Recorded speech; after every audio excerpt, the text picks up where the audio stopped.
yourself and tell us what you do. Sure. My name is Robyn DeFina. I am the CMO at KitchenTown, which is a food innovation hub based out of San Francisco, California. And we help global companies.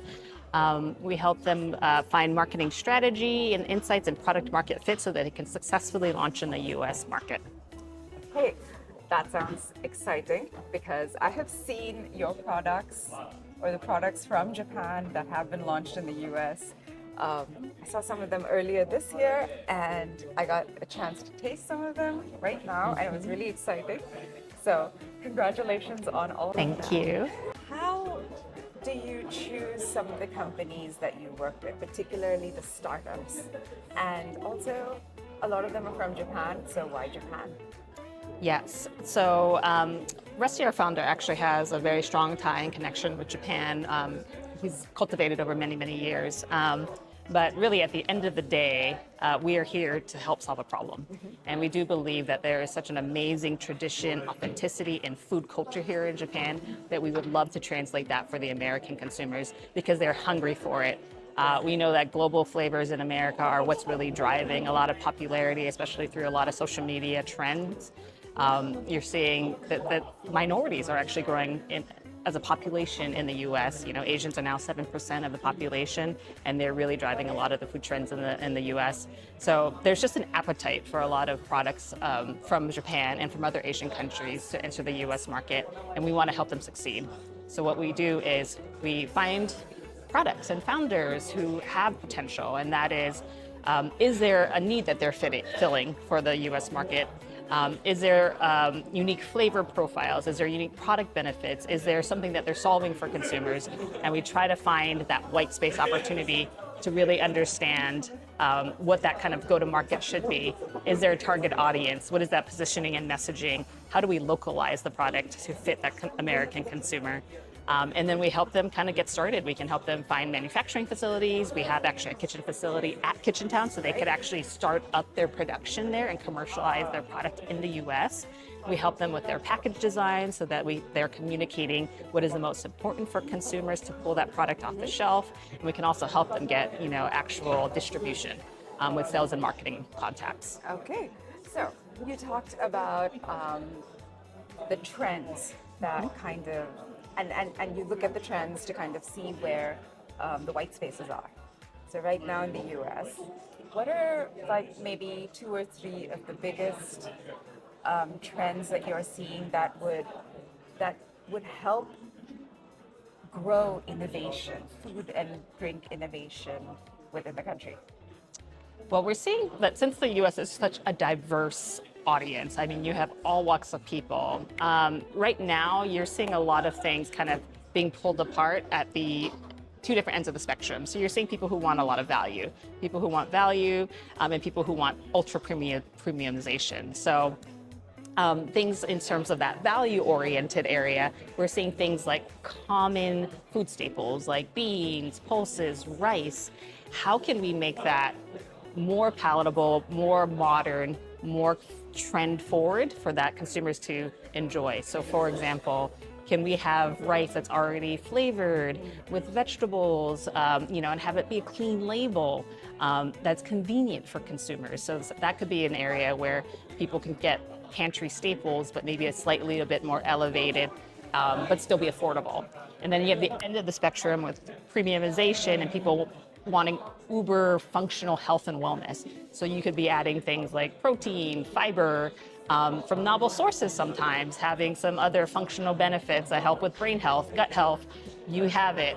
That could be added to a lot of the food that we're seeing as well, so that it's kind of considered food as medicine. You actually include it in your daily ritual and your habits so that you're not really even having to think about it. Yeah, so actually it sounds like consumers are diverging. So you have, like you said, the more value-oriented consumers and premium consumers who coexist. Yes. And somewhere along the way, they also meet. So there's like, sometimes the value guys go up the chain, the premium guys come down the chain, and then there's an interesting sweet spot that kind of fits everybody, because at the end of the day, businesses have to make money. So you need to kind of spread out without finding a niche or fitting yourself into a niche. Are there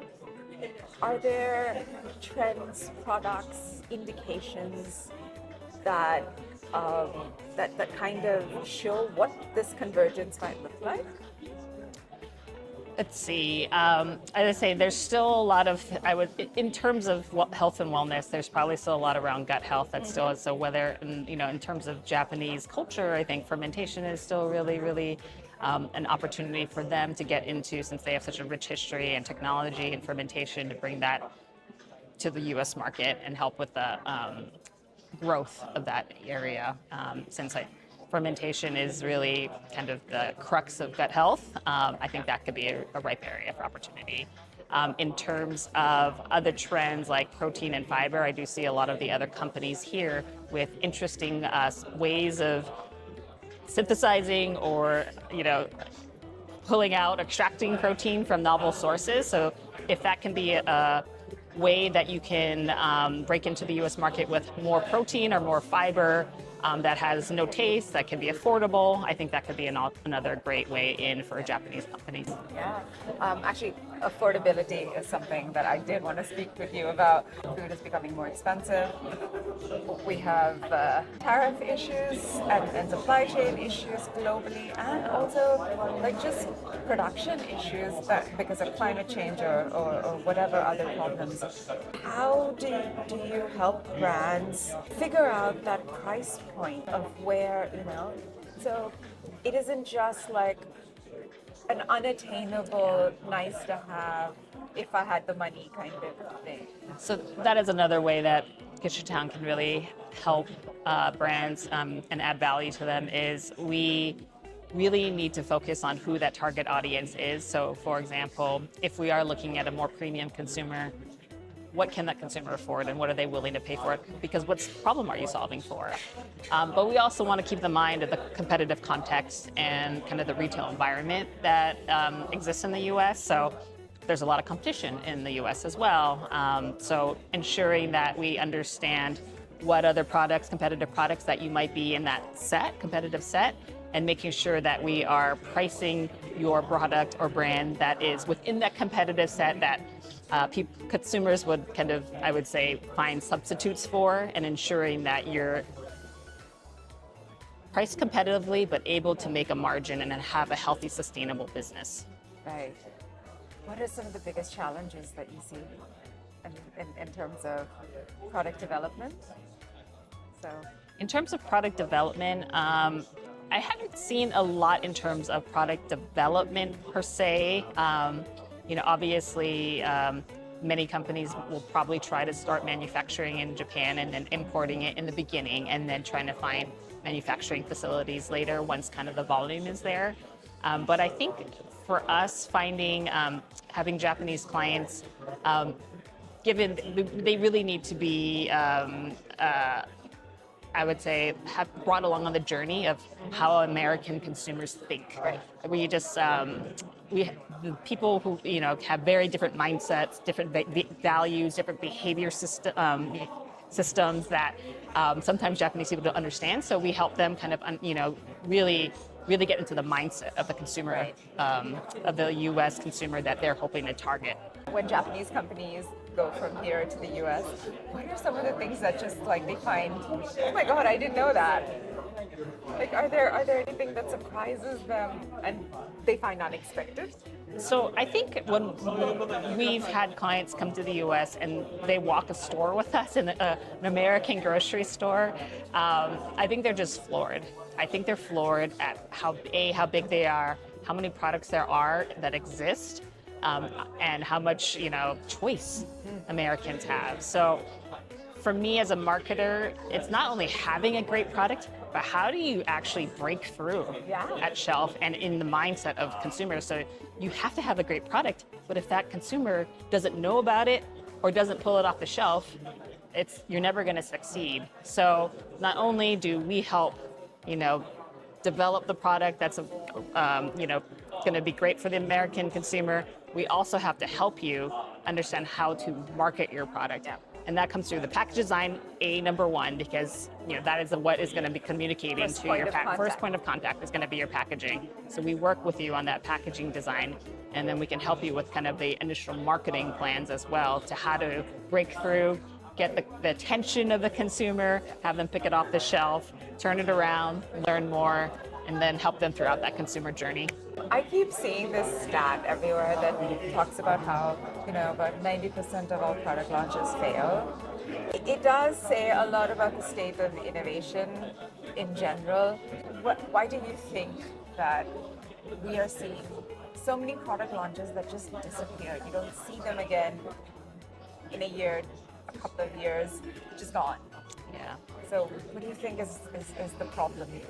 Yeah, from my perspective, I do think that you have to stay really close to the consumer, get feedback early, and be willing to change and pivot if you need to. I think having that constant feedback with consumers is going to be the most valuable thing, but then also making sure that you kind of start small a little bit too, and make sure you get product market fit, and then continue to increase your footprint. Sometimes people go too big too fast, and sometimes you don't have the money, you don't have the capital. It's very expensive to enter the U.S. market because you have to invest in things like spotting, which is the fee that you have to pay to be on shelf. You have to invest in trade, which is trade promotion, so price discounts to offer to consumers, to get them to try your product. So, and then marketing it, obviously you're going to have to pay for some impressions oftentimes. So there's just a lot of different fees and costs that come in a product launch. And sometimes people don't invest enough, or they don't plan for that investment enough. And sometimes, some things that messaging isn't quite right, brand positioning is not quite right, who they're targeting is not quite right. So having that experts help with that in the beginning and upfront can be very valuable and de-risk the launch, so that you're not flying blind. Right. The US is also a really big market, and it's like you said, it's really diverse. So do products that work along the coasts, do they translate well in more, conservative areas, middle of the... You are going to have the highest concentration of health and wellness oriented, higher willingness to pay premium consumers on the coast, for sure, but they do exist on the interior as well. It's kind of a mindset. It's more of, you have those people everywhere, and I would say, given marketing, given the diverse region that people are now living, Texas has some pockets of very much kind of that health and wellness minded consumer. You have Chicago, you have Colorado. There are definitely places that outside of the coast that are actually very, very good test markets as well. Right. Is the population large enough, the consumer base large enough to kind of expand into those areas? There are some really big, cities that are really great testing grounds. Like I said, like Boulder, Denver, Colorado can be really great. Austin, Texas can be really great for a lot of that. And who are people willing to health and wellness, open to new flavors, new brands, new products. So there are a lot of other areas too.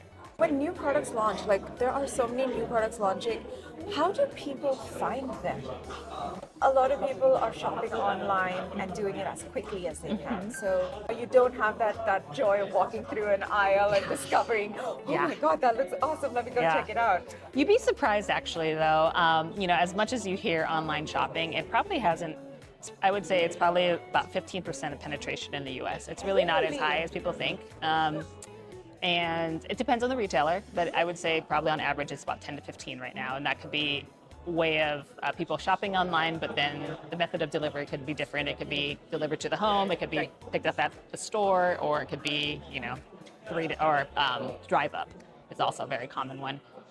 But that's making sure that the content on those websites are up to par. So making sure product images, descriptions, features and benefits, all of that is optimized. Your story is strong. It's also digitally. People are finding your products digitally online, so that's kind of where your target consumers, what are they visiting, how do you advertise to them. So that's where paid media comes into play too. But then, frankly, there's still so much discovery that happens in store. At least, even for digitally native brands, at least 50% is still discovery is still happening in store. So that's where you have to have that incredible packaging, that great execution at store level, making sure you have great placement, making sure that you're in stock, making sure that you're on trade promotion so that people can try your product and incentivize them to try it, making sure that you're on display at times, making it so that you're showing up in places that people might not be looking for you, and so they have the opportunity to try your product as well. So there's a very, very concentrated effort of how do you get them, digitally in store, and making sure that they have the opportunity to, become aware of your product and breaking through that attention. Yeah, it's always great to be able to work with someone who can help get over that barrier as well. Make sure that the product is tested. There's enough, people who taste it to see that it actually works. Yeah. Make sure you get the feedback of taste is going to be king. It's going to be number one. If your product does not deliver on taste, then it's really, really hard to have that second repeat. And they're willing to make some taste trade-offs depending upon what new to the world benefit you bring, but that's within reason. Yes, yes, exactly. It is always taste. All right. So, is there anything that you've picked up from here, from Japan, from being at SKS that you'd really like to take back with you and implement in some of what you do? I think I can't even, there's so much that I've learned and just appreciated here about Japan, but what I do love is the absolute attention to detail that they put to everything, whether it be like how efficient their trains run, or but when the food, obviously I'm traveling here, so I've been eating out everywhere, and just the attention to detail that they put there in the food, and every slight garnish is such delicately and placed onto the plate. But even just everyday meals are just so elevated. They're small portions, high quality, and just nutritious and look beautiful. And I think those are some things that trends we can bring into the U.S., especially with some things like GLP-1 coming up, where smaller portions are going to be important. Having those portions be highly nutritious and highly desirable. And then, obviously the way food looks makes it more attractive and more appealing. So those three things are kind of the trifecta, great presentation, high quality food, smaller portions. Finally, in the next 5 years, have you seen any signals that you think are going to be, really big? Having this year in the U.S. has just blown all my predictions out the window. You think I, as a marketer, I've talked to so many people across all stages of life for how many years now, and what they want, what they believe, what they hope for the future. And I just am so floored at how irrational, how much people change their mind, how you cannot predict behavior at all. So I am not going to even answer that question anymore. Fair enough. Okay. Fair enough. And if anything, in the last 5 years, we've learned anything, it's just people will do people. That's it. Yeah, exactly. They will exactly. do what they want to do. And that's what you can never tell. And oh my goodness, that's why I also think AI has its very much limitations, because I don't think it can predict the future very well at all. Yeah. Oh. Yeah, they're great for looking back, not great for looking forward. Maybe the thing is, right now, I do think that there's a bit of going back to basics in terms of nutrition.